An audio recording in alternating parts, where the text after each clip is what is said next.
오늘 말씀은 출애굽기 12장 21절에서 28절입니다.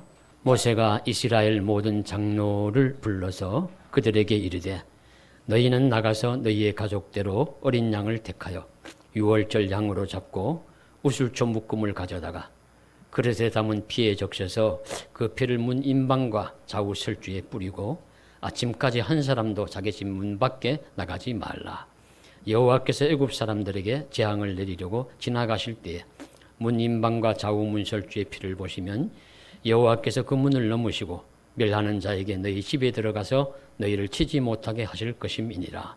너희는 이 일을 규례로 삼아 너희와 너희 자손이 영원히 지킬 것이니 너희는 여호와께서 허락하신 대로 너희에게 주시는 땅에 이를 때에 이 예식을 지킬 것이라.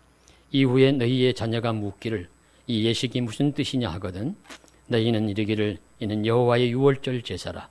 여호와께서 애굽 사람에게 재앙을 내리실 때에 애굽에 있는 이스라엘 자손의 집을 넘으사 우리의 집을 구원하셨느니라 하라 하매 백성이 머리 숙여 경배하니라. 이스라엘 자손이 물러가서 그대로 행하되 여호와께서 모세와 아론에게 명령하신 대로 행하니라. 아멘. 저는 저 유명한 유태인 정신과 의사 빅터 프랭클의 나치의 수용소를 겪고 난 이후에 쓴 이야기 하나를 종종 생각합니다. 짤막하게 쓴 이야기들 중에 삶과 죽음의 갈림길에서 썼던 한 사건에 대한 해고인데요. 체포되어 이리저리 끌려다니던 초기 수용소 생활 중에 일이었던 것 같습니다. 자신을 포함한 많은 유대인 수용소들이 한 독일 나치의 친위대 고급 장교 앞에 줄지어서 서 있습니다. 쭉 수용소들이 이제 줄지어서 서 있고, 그 이제 표현해 보면은 그 친위대 장교는 왼손으로 오른쪽 팔꿈치를 이렇게 잡고 이렇게 손가락을 이렇게 해서 이런 자세로 편안히 있더라는 거죠. 한 명씩 나오게 해서는 집게 손가락으로 이렇게 표시만 하는 겁니다. 왼쪽으로, 오른쪽으로. 근데 이제 왼쪽 편을 훨씬 많이 하더래요. 근데 이제 빅터 프랭클 차례가 되었습니다. 보니까 자기에게는 오른쪽으로 이렇게 하는 거예요. 오른쪽으로 가서 설 수밖에 없죠. 그때까지만 해도 거기에 있는 사람들은 그 손가락의 깊은 의미를 아무도 몰랐다고 합니다. 그런데 불과 몇 시간이 지나서 오후가 되어서는 그 손가락의 의미를 알게 되었는데 왼편으로 한 손가락은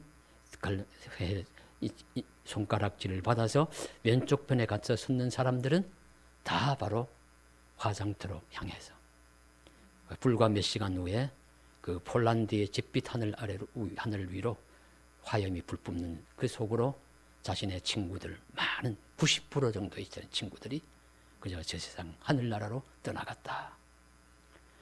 불과 그 장교의 무심한 손가락 하나에 삶과 죽음이 결정되었다는 겁니다. 참 보면은 그 당사자들로서는 아무런 한 일이 없어요. 그저 잘 살려고도 한 것도 없고 죽으려고 한 것도 없고 단지 유태인이라는 이유 때문에 2차 대전 때 끌려와서 그렇게 당한 것밖에 없습니다. 그렇다고 하면은 우리가 그저 객관적으로 보면은 생명이 이처럼 가벼울 수 있느냐, 이렇게 어떤 다른 사람의 손에 의해서 이렇게 취급될 수 있느냐 하는 여러 질문을 할 수 있지만 이 기록들은 다 산자들의 기록입니다. 살아있는 자들이 하는 기록이니까 내가 살아있는 자의 입장에 섰다면 마치 그 장교의 뒤에 죽음의 신이 있어서 많은 사람들을 이렇게 가다가 혹가다 한 사람씩 너는 지나가겠어, 너는 지나가겠어, 이렇게 하는 것과 마찬가지죠. 그런 사람이 산 거예요. 그렇다고 보면은 이 살은 사람들은 살은 자의 감격이 큰 것입니다. 객관성이 사라져요. 내가 그 속에 들어가면 주관적이 되죠. 살은 자의 감격과 그 살은 자는 그 살은 자의 그 일을 일평생 잊지 못하는 것입니다. 그래서 프랭클도 그것을 잊지 못하고 그 책의 첫머리에 죽음의 수용소라는 책의 첫머리에 그 일을 기록을 하면서 참 이렇게 삶과 죽음이 그렇게 달려있더라 하는 이야기를 하고 있습니다. 그래서 살아남은 자의 한 사람이 되었다면 이것은 살아남은 당사자로서 결코 영원히 잊지 못할 사건이 될 것입니다. 프랭클은 바로 그런 사람이었고 그는 그 사건을 결코 잊지 않고 회고하는 것입니다. 하나님은 이스라엘 백성에게도 이처럼 잊을 수 없는 사건 하나를 만들어 주셨습니다. 그것이 바로 출애굽의 기점이 되는 유월절입니다. 지난주일 말씀을 나눈 대로 하나님은 모세를 통해서 내 백성을 보내라, 그들이 광야에서 절기를 지킬 것이니라, 이스라엘 백성 히브리인들을 애굽 땅에서 내어 보내주기를 요청을 했습니다. 그런데 애굽 왕 바로는 거절을 했어요. 거절의 이유가 무엇이냐면 나는 너희의 하나님을 모른다 하는 것이 첫 번째 이유고, 그 다음에 또 하나는 너희는 내 것인데, 내 소속인데 너를 노동력을 잃을 수가 없다, 게으름을 피우지 말아라 하는 이유였습니다. 그렇다고 하면은 이제 이 백성들을 보내게 하려면 하나님이 누구신지를 보여주셔야 되고, 그리고 그 히브리 백성들이 바로 애굽 왕 바로의 소유가 아니라 하나님의 소유다 하는 것을 가르쳐 주어야 합니다. 그렇게 하기 위해서는 어떤 일을 하느냐? 애굽 땅에 이제 하나님이 10재앙을 내리시는 거예요. 많은 재앙을 내리셔서 하나님이 살아계심과 하나님이 우주 만물의 주인이라는 것을 보여주어야 했습니다.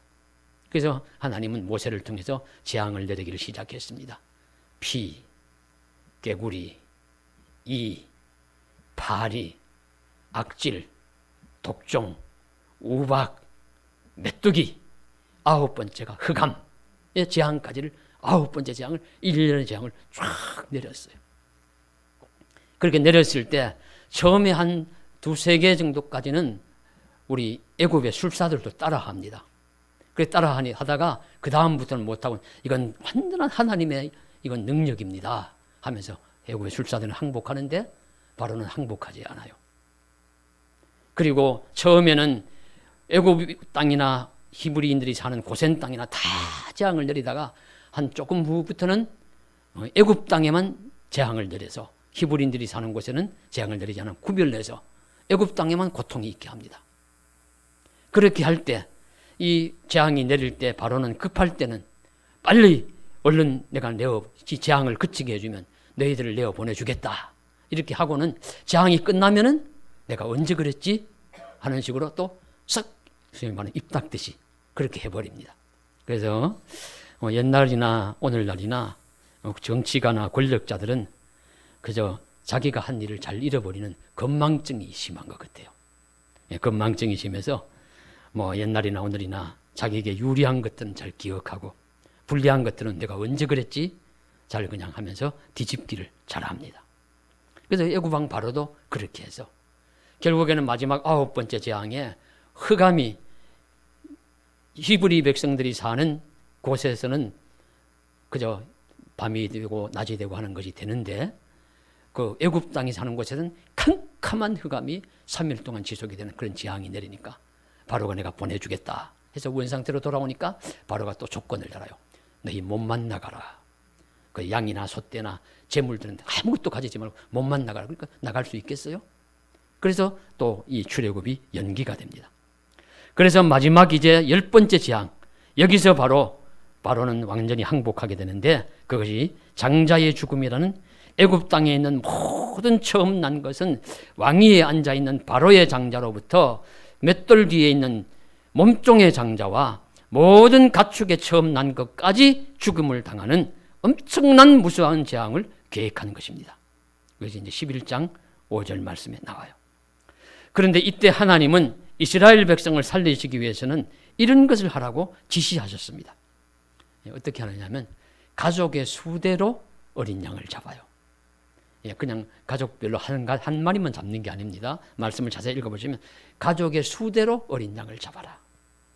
어린 양을 잡으면 피를 흘릴 것 아닙니까? 피를 담아서 그것을 우슬초에 적셔가지고 문 임방과 좌우 설주에 뿌려라. 그리고는 그 다음 날까지 문 밖에 나가지 말아라. 그러면은 여호와 하나님이 자기의 사자를 보내셔서 애굽인들을 치실 때에 그 애굽 온 땅을 치실 때에 그 문에 발린 피를 보고서는 이것은 나의 말씀을 순종하는 히브리인들의 집이구나 하고 그 집을 넘어가셔서 살려주실 것이고 나머지 애굽 사람의 집의 모든 것은 다 죽게 할 것이다. 그렇게 말씀하시면서 이 규례는 영원한 대대로 영원한 규례로 너희가 이제 약속의 땅에 가서 살 때부터 매년 이때가 되면 이 절기를 지킬 것이니라. 그렇게 하나님께서 말씀하셨습니다. 그래서 이 유월절을 이것을 바로 여호와 하나님이 말씀대로 양의 피를 발라가지고 하나님의 사자가 그것은 죽임을 당치 않고 넘어가게 하신 그것을 기억하는 것을 유월절이라고 하고 유월절 절기를 지키게 하는 것입니다. 그날은 이스라엘의 독립의 날이요 해방의 날이요 자유의 날이기도 합니다. 그렇게 해서 이 날을 잊지 말고 기억하여 지키라고 하는 것이 바로 유월절인데 유월절은 히브리어로 페사흐라고 하고요. 영어로 패스오버요. 한자어로 번역해서 너물 유자, 너물 월자를 사용해서 유월절이라고 부르는 것입니다. 그래서 5월 다음이 6월이라고 해서 6월절이 아니고 6월은 넘어가다, 패스오버, 건너가다, 통과하다 하는 뜻으로 6월절이라는 말씀, 6월절이라는 절기를 제정해 주셨습니다. 죽음을 통과시키셨다는 뜻입니다. 그래서 이후로 이스라엘 백성들은 이제 이 말씀대로 지키는 것입니다. 바로는 완전히 항복하게 됩니다. 히브리인들을 향해서 어서 빨리 가라고, 얼른 나가라고 재촉해서 내보내니 모든 유대인들이 드디어 430년의 애굽 생활을 청산하고 탈출을 하게 됩니다. 이 430년이라는 숫자는 12장 40절에 나와요. 12장 40절에 보면 유대인들이 히브리인들이 애굽에 있은 지 430년이 되었다 하는 말씀이 나옵니다. 이것이 바로 출애굽의 시작입니다. 그래서 이 날을 기억하여 유월절이라고 하고 부르면서 이 날을 자손 대대로 잊지 말고 기억하고 지켜라. 그리고 온 나라의 백성들이 모든 장자가 살았고 그로 인해서 자유를 얻었고 독립을 얻은 날이니까 이들에게 얼마나 중요한 날입니까? 그러니까 결코 잊지 말고 지켜라. 기억해라. 그렇게 말씀하세요. 그러면 이 기억하는 기억의 의미, 그 메시지가 무엇일까요? 그래서 첫째 유월절은 한 민족의 새로운 시작을 의미합니다. 이스라엘 민족이 새로운 시작이 되었습니다. 이제 애굽에 살고 있던 한 소수 민족의 하나가 아니라 억압받는 민족이 아니라 자유하고 독립하는 민족으로서 새로운 출발을 하는 것입니다. 이스라엘이라는 한 민족이 되었어요. 그러니까 아브라함, 이삭, 야곱 그리고 요셉 같은 시기는 한 민족이라고는 할 수 없어요. 한 가문, 한 부족 정도이죠. 그래서 그들을 족장이라고 부르죠. 그러나 이 모세의 출애굽부터는 이제는 한 민족입니다. 한 나라입니다. 그래서 이들이 나라를 시작할 때 소위 말하면 이 민족이 출발할 때를 기념해서 이때를 한 해의 첫 달로 삼아라. 그래서 출애굽기 12장 2절에 보시면요. 이달을 너희에게 달의 시작 곧 해의 첫 달이 되게 하고 애굽은 애굽의 달력이 있죠. 그리고 바벨론 간 바벨론의 달력이 있어요. 페르시아는 페르시아 달력이 있고. 그런데 유대인들이 그 애굽의 달력을 지켜오다가 이때부터 6월절이 들어간 그 달부터 아비벌이라고 해서 첫 달로 삼아서 우리로 오늘날로 말하면 부활절이 연결되는 게 6월절인데 3, 4월 되는 태양력인데 이스라엘은 이때가 첫 달로 이제 지킨다 하는 그런 말씀입니다. 시작이라는 것이죠. 출발이라는 것이죠. 그래서 우리 모든 삶에도 이런 새로운 출발이 있습니다. 6월절처럼 출애굽의 6월절을 지키는 것 같은 새로운 출발이 우리 인생길에 많이 있습니다. 그래서 이 이스라엘 백성들이 이때 시작할 때요. 출애굽기 12장 37절에 보시면 얼마나 많은 인원이 이제 출애굽을 했느냐 하면 이스라엘 자손이 라암셋을 떠나서 숫곳에 이르니 여호와외에 보행하는 장정이 60만 가량이요 수많은 잡족과 양과 소와 힘이 많은 가축이 그들과 함께 하였으며 장정이 60만 명이다. 장정이 60만 명이니까 그래서 한 200만 명 정도로 봅니다. 우리나라 이때 연도로 따지면은 주전 1500년경이니까 지금부터 3500년 전이에요.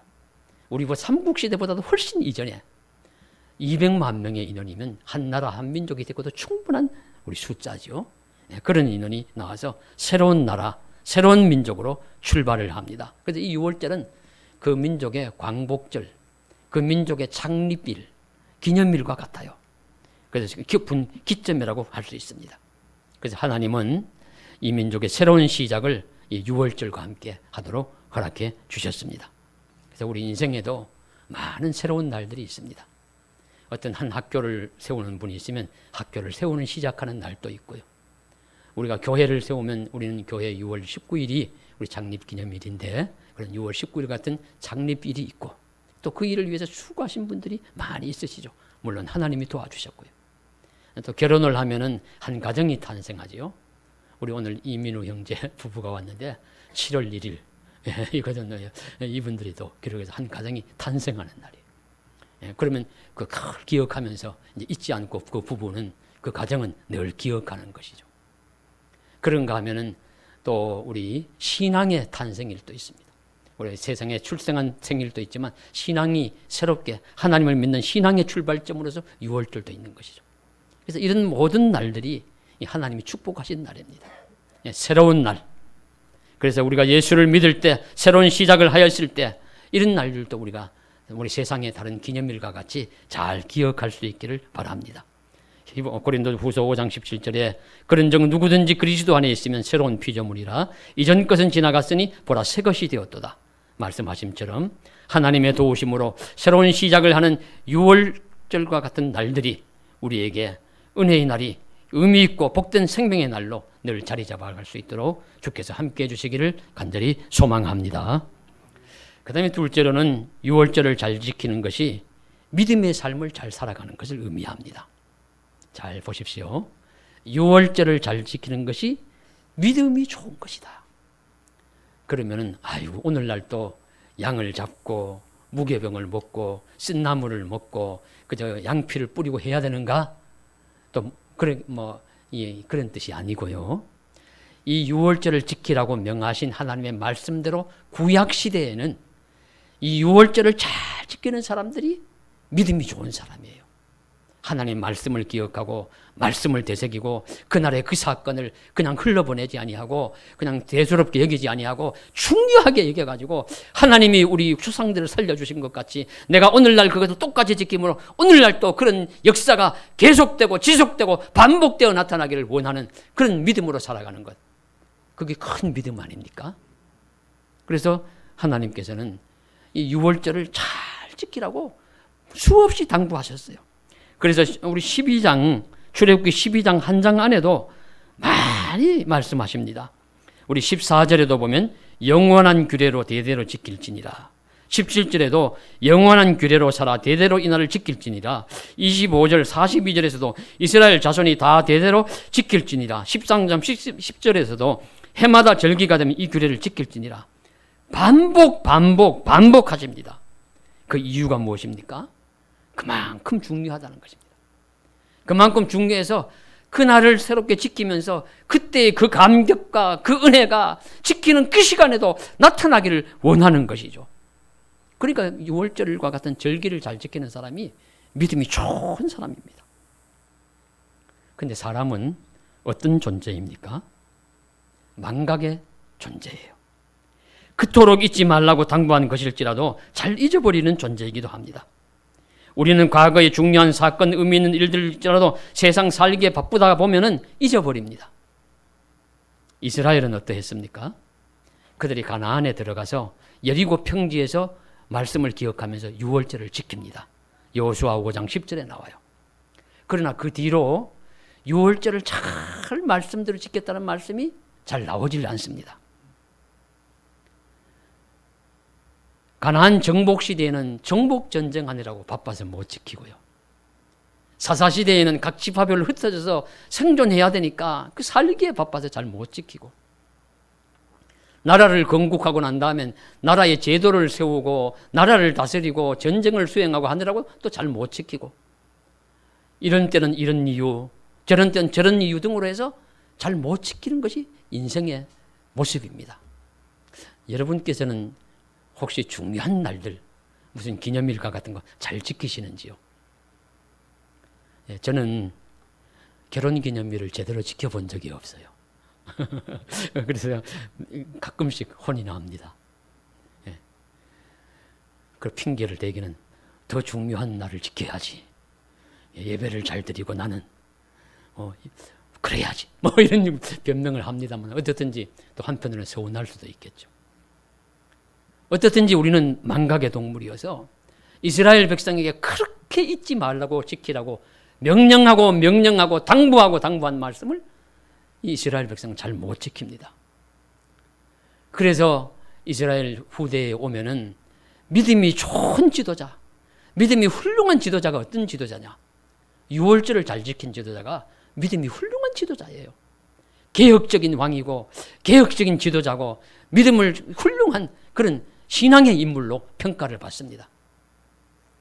우리 후대에 오면 이스라엘이 다윗 솔로몬 시대 지낸다면 남북으로 나누어집니다. 북쪽으로 한 20여 명의 왕이 200여 년 동안 통치를 하고 남쪽으로 한 350년 정도 400년 가까이 남유다가 존속을 하는데 그 이제 남유다의 왕들이 좀 더 오랫동안 이렇게 통치를 해서 숫자는 거의 한 20명 정도예요. 북쪽 이스라엘 왕도 한 20명, 남쪽 왕들도 한 20명 정도. 그런데 거기 40여 명의 왕 중에서 하나님이 보실 때 칭찬하는 아름다운 믿음을 가진 그런 신앙의 인물이 누구냐? 딱 두 사람밖에 없습니다.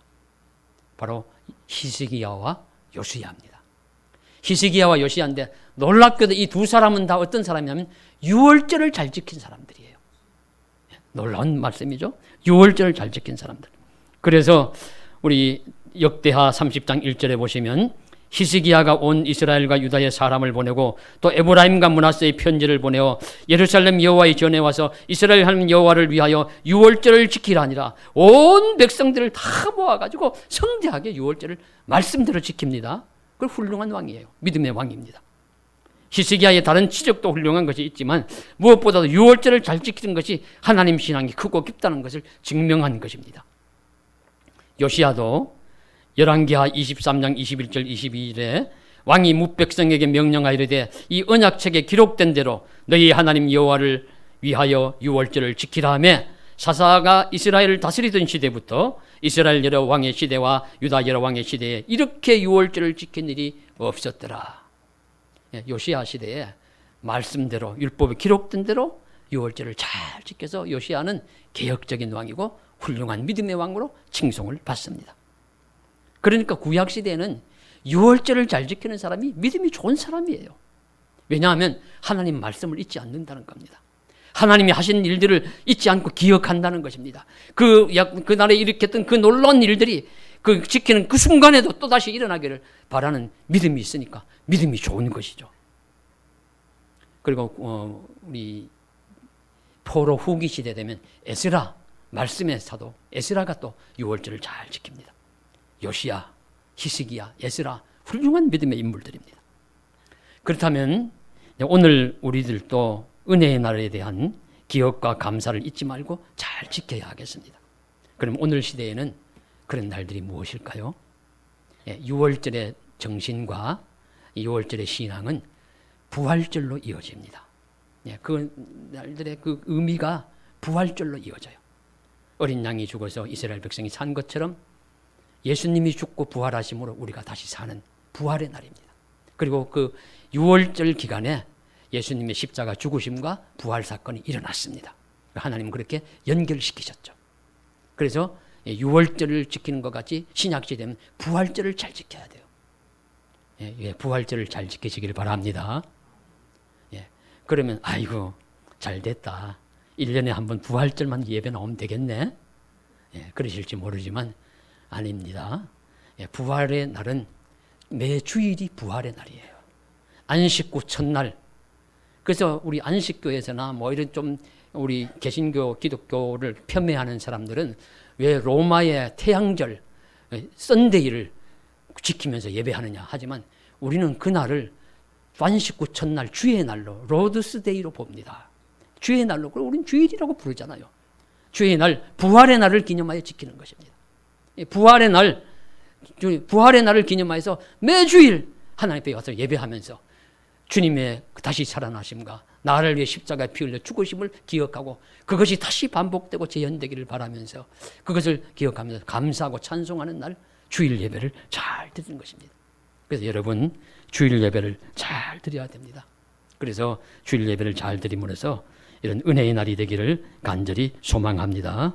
그래서 주일 그리고 부활절 그리고 유월절 이런 절기가 하나님의 은혜대로 잘 지켜져서 주님이 우리에게 그런 놀라운 은혜의 역사가 지속되고 반복되는 그런 사건이 일어나기를 주님의 이름으로 간절히 소망합니다. 이제 셋째로는 유월절 어린 양은 예수님을 예표하고 그 어린 양의 피는 십자가에 흘린 예수님의 피를 의미합니다. 이 점이 또한 매우 중요합니다. 유월절 어린 양은 예수님과 직접적인 관련이 있습니다. 유월절 어린 양의 피는 곧 십자가에 죽으신 흘리신 예수님의 피의 효력을 잘 보여줍니다. 그래서 아마 1년 365일이 있지만 하나님은 이 유월절 기간에 예수님의 십자가 사건, 부활 사건을 일으키셨다고 보여져. 서로 연결되도록 그렇게 가르쳐 주시기 위해서 하나님이 그렇게 하셨 사건이라고 보여집니다. 유월절 양의 피와 그 속죄의 효력과 예수님의 피의 속죄의 효력의 동일성을 우리 100주년 기념교회를 담임하셨던 이재철 목사님은 이렇게 설교를 합니다. 제가 들어보니까 좀 저 나름대로 감동적이어서 제가 인용을 드립니다. 예수께서 십자가에 죽으실 때 흘린 피를 보십시오. 하나님의 아들이신 예수님이 왜 몸에 품위 있게 돌아가시지 않고 십자가에서 피투성이가 된 채로 돌아가셨을까요? 그것은 우리의 모든 죄를 씻어주시기 위함이었습니다. 머리에 가시관을 쓰시고 피를 흘리심은 우리가 머리로 지은 모든 죄를 넘어가게 하기 위함입니다. 왜 예수님의 두 손에 못이 박히고 그 손이 피를 흘렸습니까? 그것은 우리 두 손이 지은 모든 죄를 넘어가게 하시기 위함이었습니다. 왜 예수님의 두 발에 못이 박히고 피를 흘리셨습니까? 그것은 우리가 가서는 안 될 곳을 다니면서 지은 모든 죄를 넘어가게 하시기 위함이었습니다. 예수님의 죽음을 확인하기 위하여 로마 군병이 창으로 예수님의 옆구리를 창으로 칵 찌르니까 그 몸에서 피와 물 한 방울까지 흘리셨습니다. 왜 온몸에 마지막 피 한 방울까지 다 쏟으셨습니까? 그것은 바로 우리가 썩어 문드러질 몸뚱아리로 지었던 모든 죄에 대한 하나님의 심판을 넘어가게 하시기 위함이었습니다. 그러니까 이스라엘 백성을 죽음에서 넘어가고 해방시켜주는 데 사용된 유월절 어린 양의 피의 역할과 우리의 죄값을 대신 지불하시고 하나님의 심판에서 우리를 넘어가게 해주시기 위해서 십자가에 흘리신 예수님의 피의 역할이 정확하게 동일한 효력을 가지고 있다 하는 것을 보여주는 것입니다. 이렇게 이제 세밀하게 조목조목 연결해서 넘어감, 패스오버 한 것이 예수님이 그 모든 머리에 가시관 쓰시고 피 흘리시고 손에 못 박혀 피 흘리시고 발에 못 박혀 피 흘리시고 옆구리에 해서 온몸에 해셔서 그리고 온 몸이 다 피를 흘리신 이유는 우리가 온몸으로 짓는 모든 죄를 예수님의 십자가의 피로 다 넘어가게 하시는 유월절 어린같이 그런 효력이 있다. 그렇게 가르쳐 주십니다. 그래서 이런 은혜를 받은 사람은 이런 모든 자신의 죄를 용서받고 새 생명을 얻은 사람은 그 깊은 은혜를 깨달은 사람은 그냥 살아서는 안 된다는 거예요. 그럼 어떻게 살까요? 그것도 마음대로 사는 것이 아니라 예수님께서 가르쳐 주셨습니다. 예수님은 이것을 잊지 말라고 유월절 전날 밤에 우리 성찬식을 제정해 주셨어요. 날마다 기억하고 기념하면서 나의 죽음과 부활함을 기억하면서 그 은혜를 사모하면서 살아가라고 말씀하시고 요한복음은 제일 마지막에 기록을 하면서 성찬식을 이렇게 빠뜨리고 대신에 세족식을 넣었어요. 세족식을 하면 나에게 하는 것 같이 내 이웃을 내 몸과 같이 사랑하며 살아라. 이것이 십자가 예수님의 은혜, 유월절 어린 양의 피로 사는 사람의 살아야 할 그 삶의 자세입니다. 그것을 우리들에게 가르쳐 주셨습니다. 우리를 죄를 십자가에서 넘어가게 하시고 구원을 주신 은혜에 대한 감사의 삶인 것입니다. 이처럼 유월절, 부활절, 성찬식과 세족식 그리고 주일을 예배하며 지킴이 이런 놀라운 연속성이 있음을 우리는 우리들의 말씀을 통해서 배우게 됩니다. 사랑하시는 성도 여러분, 오늘 우리가 크리스찬이기에 마음과 정성과 힘을 다하여 주일을 지키고 부활의 의미를 새롭게 하며 또 이후에 주실 부활의 소망을 가지고 살아갑니다. 또한 주님 주시는 힘으로 이웃을 사랑하고 섬기는 세족의 삶도 살아갑니다. 이 안에는 유월절을 지키며 출애굽하던 고대 이스라엘의 놀라운 감격과 감사의 의미까지 있다는 것을 기억한다면 우리 놀라운 또 새로움이 우리에게 있을 줄로 믿습니다. 출애굽을 하면서 생명 구원을 감사하던 옛 히브리인의 마음과 부활의 주님을 찬송하며 사모하던 저 골방이나 카타콤 같은 곳에서 예배하던 1세기 크리스찬의 순전함이 오늘 예배하는 우리들에게도 잘 전달되기를 간절히 기원합니다. 그래서 좋은 신앙의 길이 계승되어서 더욱 하나님을 기쁘시게 하는 사건으로 우리에게 지속되는 구원과 사랑과 은혜의 사건이 늘 역사하기를 주님의 이름으로 간절히 소망합니다. 기도드리겠습니다. 사랑하는 하나님 아버지, 오늘도 감사하며 6월절의 은혜가 부활절로 이어지고 주일로 나타나며 또 성찬식으로 이어지고 세족식과 같은 삶으로 이어지게 하심을 감사드립니다. 하나도 소홀함이 없이 잘 지켜서 하나님께는 영광, 우리에게는 감사와 기쁨과 은혜의 날이 되게 하여 주옵소서. 우리 인생에 주어지는 여러 가지 중요한 소중한 날들 잊지 말고 하나님께 감사하며 도와주시고 베풀으신 사람들에게도 감사하는 마음을 기억하게 하여 주시옵소서. 우리 주 예수님 이름 받들어 간절히 기도드리옵나이다. 아멘.